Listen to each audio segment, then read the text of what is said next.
বাউল গান আসলে কেউ বাউল গান শুনে অনেক কিছু জ্ঞান অর্জন করতে পারে, আবার অনেকে পারে না।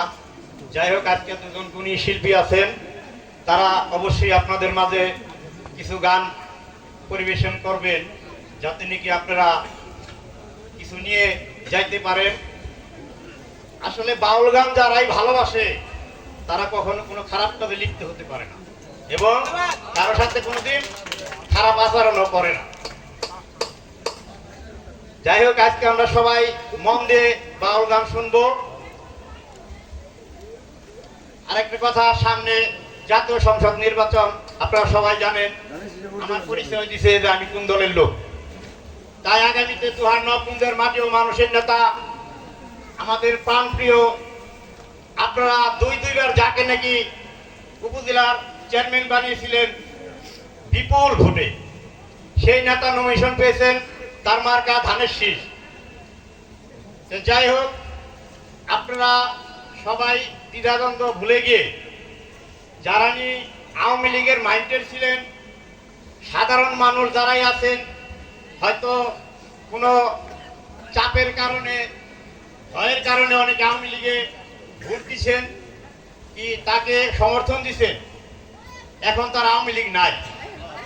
তাহলে আপনারা অবশ্যই আগামীতে আমার প্রিয় নেতা খন্দকার আবু আশরাফ ভাইকে বিপুল ভোটে জয়যুক্ত করবেন।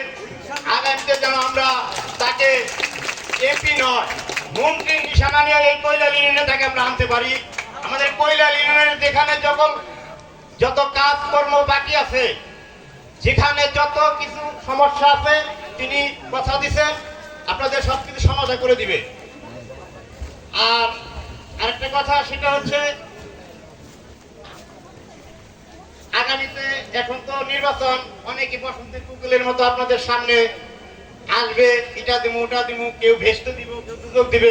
যাই হোক, আপনারা জানেন বিগত দিনে ৭১-এ হয়তো অনেকে আছেন ৭১-এর কথা ভুলেন নাই, আমরা হয়তো এই সময় জন্ম নিই নাই, কিন্তু ইতিহাস থেকে আমাদের জানা ছিল যে তাদের ভূমিকা কি ছিল। এই বাংলাদেশ কিন্তু শুধু মুসলমানদের জন্য একা শক্তিতে, একা সহযোগিতায় স্বাধীন হয় নাই।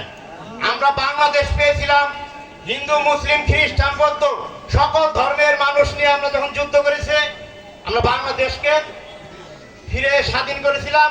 তো সবার জন্যই এই বাংলাদেশ স্বাধীন।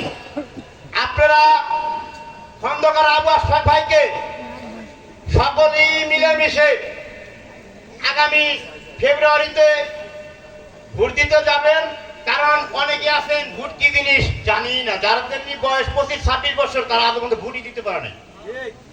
তাই আপনারা সবার আকাঙ্ক্ষা আছে, সবাই ভোট দিতে যাবেন।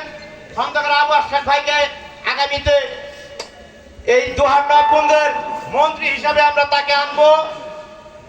এবং সর্বশেষ আপনারা তার জন্য দোয়া করবেন, তিনি যেন আমাদের মাঝে আগামীতে জয়যুক্ত হয়ে আমাদের সবার সেবা করতে পারে, সেই আশা লক্ষ্য ব্যক্ত করে আমি আমার সংক্ষিপ্ত বক্তব্য শেষ করছি।